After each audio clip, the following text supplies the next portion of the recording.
ഇപ്പൊ അദ്ദേഹത്തിന്റെ ശിഷ്യകൂട്ടായ്മ നടത്താൻ പോകുന്ന ഒരു പരിപാടിയാണ്. അവരുടെ കുടുംബങ്ങൾക്ക്, അവരുടെ ഭാര്യ മക്കളടങ്ങുന്ന, അതായത് ഇവരുടെ ഈ ശിഷ്യകൂട്ടായ്മയിൽ അകപ്പെട്ടവരുടെ കുടുംബങ്ങൾ അടങ്ങുന്ന ഒരു വൃത്തം, ആ വൃത്തത്തിൽ വലയത്തിൽ ഒതുങ്ങിക്കൊണ്ട് എളിമയായി അവർക്ക് വേണ്ടുന്ന നിലയിലുള്ള വിവരങ്ങൾ നൽകാൻ വേണ്ട ഒരു സംരംഭം. ആ സംരംഭമാണ് അവർ ആരംഭിക്കുന്നത്. അതിന്റെ തുടക്കമായിട്ടാണ് ഇമാം നബിയുടെ 40 ഹദീസിന്റെ ഭാഗം വലിയ സ്ഥാനം കൊണ്ട് എഴുതി ഇന്ന് ഉദ്ഘാടനം ചെയ്യിക്കുക ഇവിടെ വെച്ചെന്ന് പറയുന്നത്.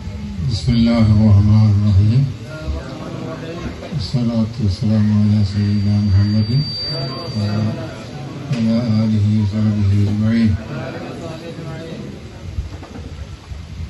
لا عمل إلا بنيته. عن أمير المؤمنين أبي حفص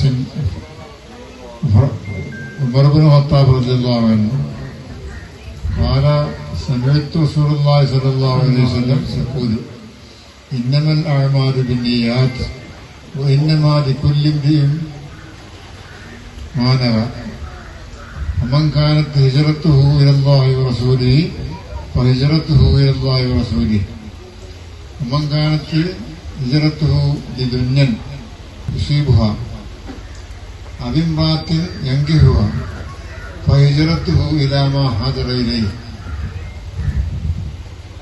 صلى الله تعالى وسلم على خير سيدنا محمد وآله وصحبه أجمعين. والحمد لله رب العالمين. رب زدنا علما فهما وعافنا وارزقنا كاملا رب التمم بالخير والسعادة آمين برحمتك يا رب.